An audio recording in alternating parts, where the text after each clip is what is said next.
Bonjour, je m'appelle Gilles-Marie Vallet et je suis pédopsychiatre. Aujourd'hui, nous allons nous intéresser aux jeux à préconiser chez l'enfant de 2 à 3 ans. L'enfant évolue avec ses jeux et les jeux sont le témoin de son évolution. Un même jeu, s'il n'est pas mis de côté, pourra être utilisé différemment selon l'âge. Une voiture, par exemple, au début, il va l'utiliser essentiellement pour la faire rouler, alors que plus grand, à partir de 2-3 ans, il pourra avoir envie de lui faire vivre de vraies aventures comme un véritable personnage. Son développement psychique se caractérise par l'essor de l'intelligence représentative, c'est-à-dire la capacité à développer des images mentales, des objets dont il a envie ou des personnes qui lui manquent. C'est l'avènement de la pensée symbolique, c'est-à-dire la pensée dans laquelle le symbole est aussi important que l'objet réel. C'est évidemment en relation directe avec le développement du langage, dans lequel justement la fonction symbolique est présente, puisque un mot va permettre de se représenter un objet ou une situation. C'est aussi le cas du dessin, et c'est pour ça que l'enfant va prendre de plus en plus de plaisir à dessiner, c'est-à-dire à représenter par le dessin les objets, les situations ou les personnages dont il a envie ou qui lui manquent. C'est la période du développement psychique qu'on appelle préopératoire, car elle précède la période opératoire, c'est-à-dire celle des opérations concrètes auxquelles l'enfant accède en entrant à l'école et en commençant à développer ses apprentissages scolaires comme le calcul.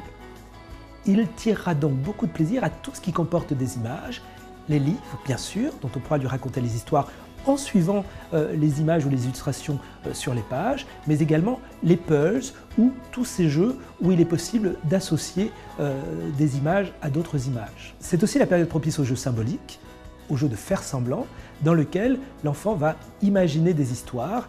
C'est la période où l'enfant aime bien imaginer des histoires de policiers ou de pompiers, de marchandes. Les jeux de dinette ou tout ce qui met en scène le quotidien sont également tout à fait adaptés. L'enfant va utiliser les jouets pour se libérer de certaines émotions. Il n'est pas rare, par exemple, d'observer un enfant jouer à disputer sa poupée pour se libérer d'une émotion désagréable si lui-même s'est fait gronder ou si les choses ne se sont pas passées comme il aurait voulu. C'est aussi la période du non, que les anglo-saxons appellent « the terrible two » pour les 2 ans terribles. Effectivement, c'est une période où l'enfant va s'opposer à tout et systématiquement dire non. Alors, il est important de comprendre qu'au-delà de tester les limites du parent, c'est aussi une façon de s'affirmer, d'affirmer sa personnalité et de s'individualiser. On aura donc tout intérêt à lui proposer des jouets dans lesquels il va pouvoir à la fois affirmer sa personnalité sans pour autant avoir besoin de s'opposer. C'est le cas des jeux créatifs, comme la pâte à modeler, la pâte à sel, la peinture, le dessin, qui permettent à l'enfant d'exprimer sa personnalité, de laisser libre cours à son imagination sans avoir à respecter ni des règles, ni de répondre à un besoin de réussite. Alors, cependant, pensez à lui fournir des supports pour laisser libre cours à ses talents d'artiste.